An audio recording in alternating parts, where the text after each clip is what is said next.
안녕하세요. 이번 영상은 아놀드 렌더링 이미지를 저장할 때 생기는 오류 아닌 오류를 한번 해결해 보도록 하겠습니다. 메일로 질문 주신 분이 계신데요. 그것에 대한 답변 영상입니다. 화면 한번 살펴보도록 하겠습니다. 지금 간단하게 아놀드 렌더링 씬을 만들어 가지고 라이팅도 만들고 해서 렌더링을 하나 했습니다. 렌더링 한번 해보도록 할게요. 이렇게 렌더링 하게 되면 이렇게 렌더링이 되게 되고요. 이 이미지를 저장하는 여러 가지 방법이 있습니다. 그 중에 한 가지 방법 중에 하나가 이 파일에 세이브 이미지를 통해서 이미지를 저장을 하는 건데요. 이 이미지를 이렇게 저장하게 되면, 예를 들어서 png 파일로 이렇게 저장을 하게 되면 이 파일을 열어보도록 하겠습니다. 마야에서도 열 수 있는데요. 파일에 뷰 이미지, 그리고 방금 저장했던 이미지를 불러보도록 하겠습니다. 우선 색깔에 관련된 것들은 처치하고요. 여기 보게 되면 이렇게 사각형 모습이 보이는 걸 확인을 할 수가 있습니다. 색깔이 다른 건 좀 이따가 한번 언급해 보도록 할게요. 알파 값으로 확인하게 되면 이렇게도 뭔가 남아있는 부분이 있고요. 약간 뭔가 문제가 있어 보이게 됩니다. 이렇게 되는 이유 중에 한 가지는 뭐냐면, 이 세이브 이미지라고 하는 건 요거 이미지를 그대로 저장하는 방식이기 때문에 생기는 부분이고요. 여러 가지 해결 방법이 있는데, 그 중에 이 렌더링 뷰라고 하는 거는 지금 이 화면을 확인을 하기 용도로 사용을 하는 겁니다. 그래서 실제로 렌더링해서 이제 이미지를 뽑아낼 때는 이 렌더링 메뉴에 렌더, 이런 렌더 시퀀서라고 하는 걸 이용해서 렌더링 하게 되면, 예를 들어서 이렇게 요 퍼스펙티브를 렌더링 해보도록 할게요. 렌더링은 세팅을 이렇게 해주고요. 형식은 png 파일로 저장을 하고, 이미지는 요 지금 커런트 프레임을 하고요.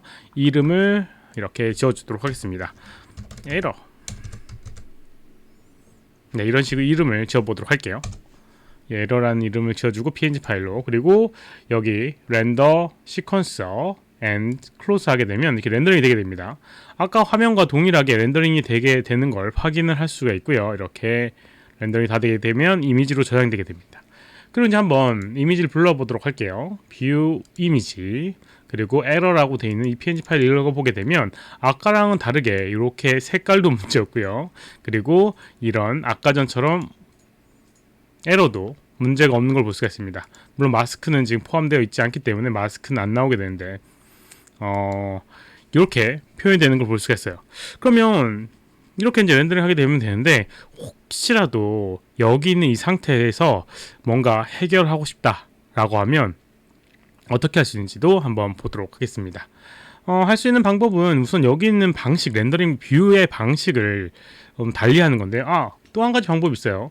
아놀드의 렌더라고 하는 걸 클릭을 하게 되면 이렇게 렌더링이 되게 됩니다. 네, 이 상태는 방식이 조금 달라서, 아까 전에 그 스퀘어 형식, 스퀘어라고 하는 게 아니라 보통 버클이라고 불리는데, 이렇게 버켓이라고 불리는데, 그 형식이 아니어서 여기서 세이브를 해주셔도 아까랑 동일한 결과를 얻을 수가 있고요. 여기서 만약에 하고 싶다라고 하면 이 방식에 대한 걸 좀 조정을 해주면 됩니다. 렌더 세팅해 보게 되면 여기 시스템 항목에 렌더링 세팅이라고 하는 부분이 있어요. 지금 이렇게 하는 방식이 이제 버킷 스캐닝이라고 하는 방법인데, 여기에 보게 된 버킷 스캐닝의 방식이 나오게 됩니다. 탑으로 할지, 레프트나 할지, 랜덤 할지, 어디서부터 이렇게 프로그레스를 할지에 대한 항목이 있어요. 탑을 하게 되면 위에서부터 아래로 렌더링 했을 때 이렇게 내려오게 되고요. 이렇게 내려오게 되죠. 그래서 이제 아래쪽에 생기게 될 것 같고요. 최종적으로는 여기가 가장 마지막이니까 이게 방식이 되고요. 그 다음에 스파이럴이라고 하는 걸 하게 되면 이제 이렇게 가운데서부터 퍼져나가는 형식으로 되게 된다라는 의미가 되겠습니다. 그래서 여기 있는 항목을 이용해서 이제 이렇게 되는 건데, 이건 중요한 부분이 아니죠. 네, 여기서 밑으로 또 내려가게 되면 렌더 뷰, 마야 렌더 뷰라고 되어 있는 부분인데, 여기 보게 되면 프로그레시브 리플레이먼트라고 되어 있습니다. 요걸 체크를 해놔서 요런 방식으로 렌더링이 되게 되는 거예요. 이게 어떻게 보면 좋은 방법이기도 해요. 왜냐하면 렌더링이 다 되기도 전에 한번 보여주게 됩니다. 약간 뿌옇게 선명하지 않게 다 한번 계속 샘플링 되는 방식으로 렌더링이 다 되지 않은데 대충의 그런 느낌은 이미 확인할 수가 있어요. 그래서 조금 좋은 발전적인 방식이긴 한데, 만약에 이 방식을 제거하게 된다라고 하면, 이게 이제 그거에 대한 부분인데, 이걸 제거하게 된다면 렌더링 했을 때 이런 식으로 아무것도 없는 것부터 시작을 해서 렌더링이 되게 됩니다. 그래서 버킷이라고 하는 항목이 나오지 않고요, 이런 식으로 이미지가 생성이 돼서 아까 전에 그 버킷이라고 불리우는 그 부분이 없게 됩니다. 그래서 이걸 렌더링을 한 이미지를 저장하게 되면 아까와 같은 이미지는 이렇게 화면에 보이지 않게 되는 거죠. 이렇게요. 그렇죠?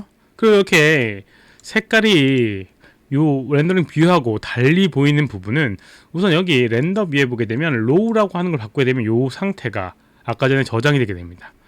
로우라고 하는 거는 뭐 로우 레벨 이미지라고 해서, 이걸 저장을 하게 되면 나중에 합성할 때 컬러 레인지가 높기 때문에 합성해서 컬러로 돌리거나 할 때 좀 유용한 방식이에요. 근데 요 이미지가 아니라 요런 이미지를 그대로 저장하고 싶다라고 하면 여기 세이브 항목에 여기 보게 되면 로우 이미지로 저장할지, 아니면 컬러 매니지먼트라고 해서 여기는 이게 컬러 매니지먼트인데 요 세팅대로 할지에 대한 부분이 나오게 됩니다. 요걸 이용해서 저장을 하게 되면 이렇게 컬러 매니지먼트를 하고 저장을 하게 되면 아까와 다르게 또 색깔은 다른 상태로 나오게 됩니다. 이렇게요. 이런 식으로 해결을 할 수가 있을 겁니다. 뭐 여러 가지 방법을 언급을 해 봤는데 도움이 되셨길 바라고요. 이번 영상은 여기까지 하도록 하겠습니다. 도움이 됐다면 좋아요, 필요하면 구독하기 눌러주시면 감사하고요. 질문 있으면 아래쪽 메일로 보내주시면 최대한 답변해 드리도록 하겠습니다. 이번 영상은 여기까지입니다. 수고하셨습니다.